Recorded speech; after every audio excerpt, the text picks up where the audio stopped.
Say boy, most days you wish you were invisible. What's the point of trying? You don't fit in. They never let you forget it. Wish it would end. All you know is that you can't breathe. You got a hole in your heart where love should be. Where can you run away? How can you live a lie?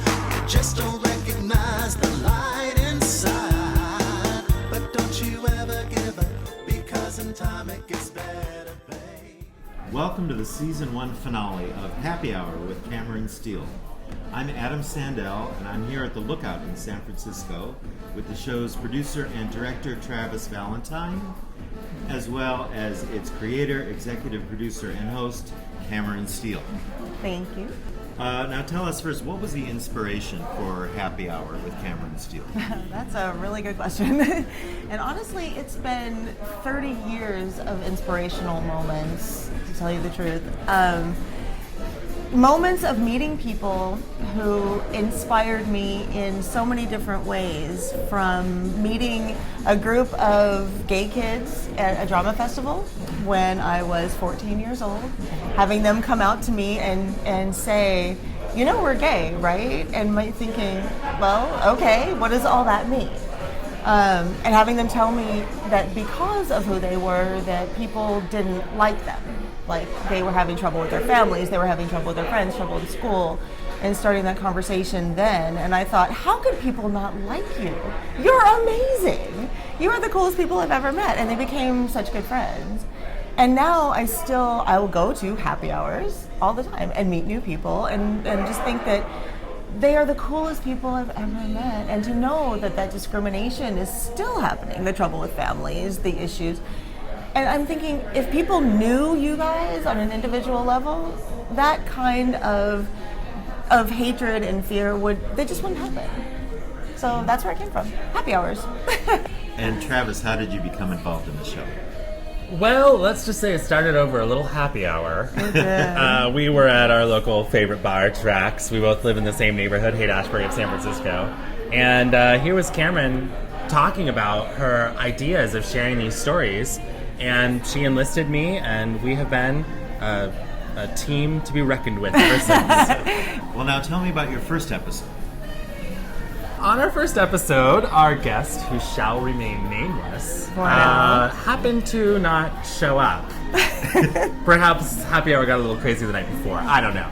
But I was in a scramble. We had cameras rolling. We had sound ready, all of these production assistants, everyone was there, ready to go, and I thought, we need to figure this out. And sure enough, our friend Nick, who was a production assistant, he came on board, and he, is just a hilarious guy, and I thought, well, why don't we just interview him? He's got a great personality and a great presence. So I finally just said, yes, I'm gay. I didn't plan on telling you, I wasn't ready, I'm sorry. I was going crazy, screaming. She says one thing to me that I will never forget.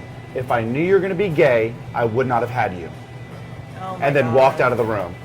And I said to her, if I knew you were going to be a bitch about it, I never would have came out.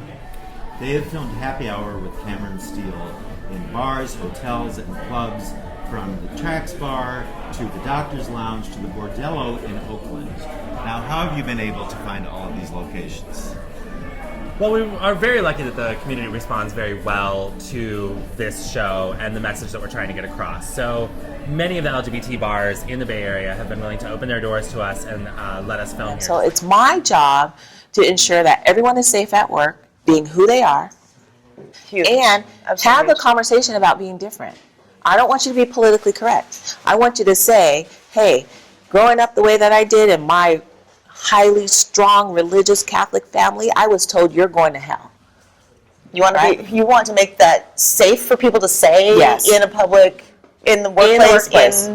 We have to really kind of say, let's embrace our biases, let's embrace our prejudice, let's embrace how we stereotype, but don't let that get in the way of how you behave. Right. And you can change. How were you able to get guests like Miss Gay United States? That all goes to Cameron. She is pretty much the most popular person I've ever met in my life. She knows everybody in the gay community. Everybody. Well, of course. You are on, obviously, a softball team. Uh-huh. You coach? Mm-hmm. And I play. And you play. You do drag. And your drag name is? Mercedes Monroe. Mercedes Monroe. Yeah. How long does it take you to become Mercedes Monroe? From the moment I sit down in my chair to the time I'm ready to walk out the door is 3.5 hours. Oh my God. Yeah, but I have a lot of boy to cover up. Like a lot of boy to cover up. The majority of the time really happens in my makeup application because women's faces are much more softer and round, and you want to create dimension, like highlight and so on and so forth. And so like my makeup base, I use 4 different colors. My powder are 4 different colors. Whenever I use contour, that's 3 different shades, and it's just all about blending, blending, blending. Like, Now, you get into a lot of personal issues with some of your guests. Has it ever been hard for you to keep your cool emotionally? The hardest two, I think, were when Will and I were talking about his cancer and how he almost passed away. So you were really like super seriously sick for 5 years? Yeah, I was on chemotherapy for about 4 years.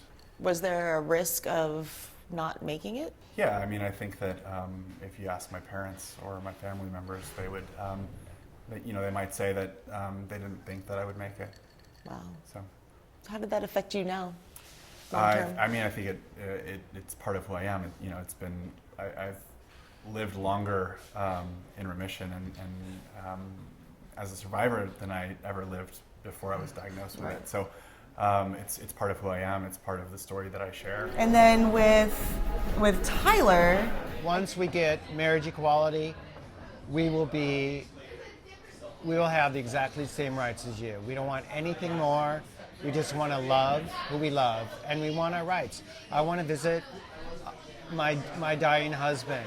I have been denied to go to the hospital, because his mother didn't want me to go, and that was the love of my life. but I really feel like those are the stories that need to be told the most. Some of Cameron's guests give her a little more than she bargained for. Can you think of any offhand? Yes, I can. Oh, Raquela, my girl Raquela. I love her. She is amazing. I was actually nervous to interview her. She's been on Broadway. She's worked with a million stars. And just a sound bite. Yeah. Oh my God, I just keep on dancing. Don't laugh, Brian. Look at him, he's laughing.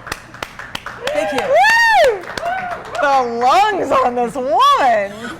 God. Nick's gone, he missed it. Oh my I God. probably blew out the sound in my page. Oh well. Did you see my reaction? Yeah, she was sleeping. You don't know this, but Paige is the sound person, and she was like sleeping. All of a sudden, you saw her go like this.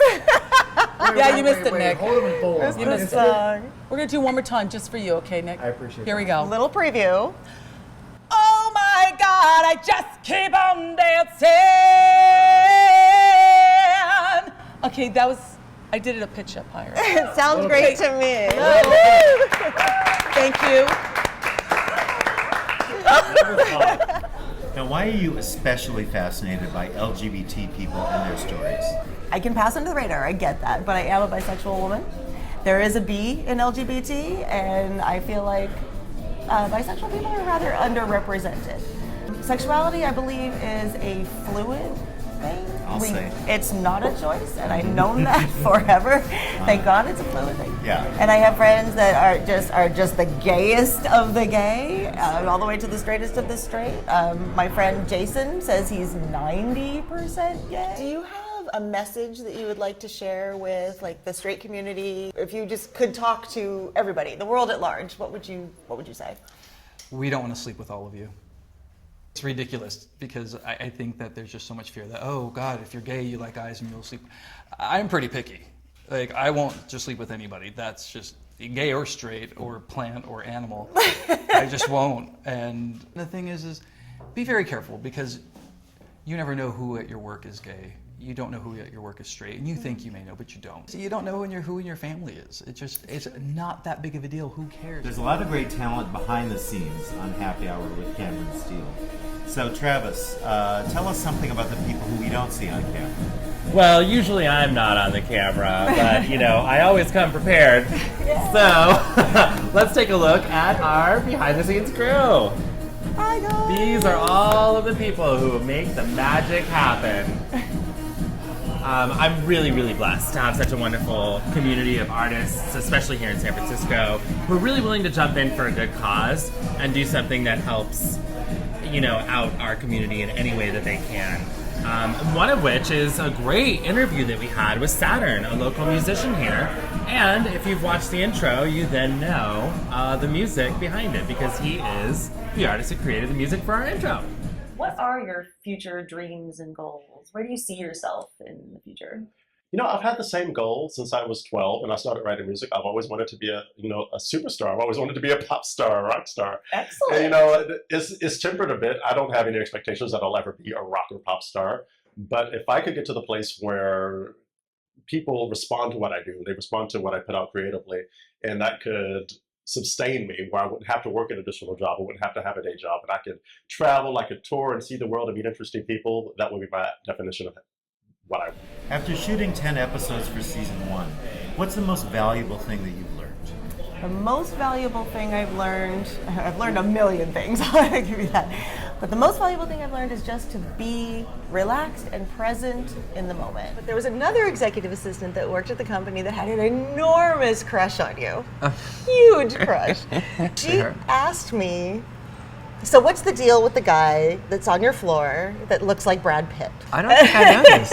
Maybe you don't. And I was like, there's a guy on my floor that looks like Brad Pitt. I was younger then, by the way. So I started looking around the floor. I was like, oh, there is a cute guy on the opposite side of my floor. And so she asked me one day, so is he married or gay? Because obviously he's too cute for him to be single. So I had to find out, okay, married or gay. So I asked the other executive assistant on the floor, is Mark married or gay? And she said, used to be married, now gay. And I'm like, okay, there's a story here that I need to find out. So. Have any of your guests inspired you to explore bigger issues in the LGBT community? Almost all. But specifically, I started getting to know Michael Reese, otherwise known as Misty Blue, and a number of the other members of the Imperial Court. Misty Blue was born about 3 years ago. I was very much a part of the Imperial Court system here in San Francisco, which is the mother court of the international court system. We have over 65 chapters worldwide. But I got started volunteering during a campaign for an emperor candidate who ended up winning. We do fundraising throughout the city. We go to other cities and help them raise funds. And it's just a good charitable organization. It's a 501(c)(3), and we support any organization in need, any nonprofit. They call us up, can you do a fundraiser for us? We are in need. Somebody in our organization will step up. Oh, that's great. So it's not just one organization. You do many. We do many organizations. What are the ones that you work with the most? St. Aidan's Food Pantry here in the city. They feed a lot of families in the area. Night Ministry, which is a crisis intervention 24 hours a day, 7 days a week for anybody in need. But it's anything from PAWS to the ASPCA, whatever the need is.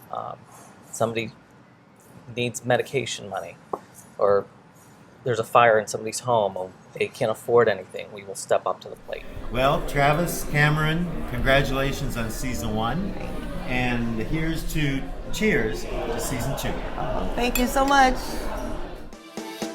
You're a freak, a weirdo, a sissy boy. Most days you wish you were invisible.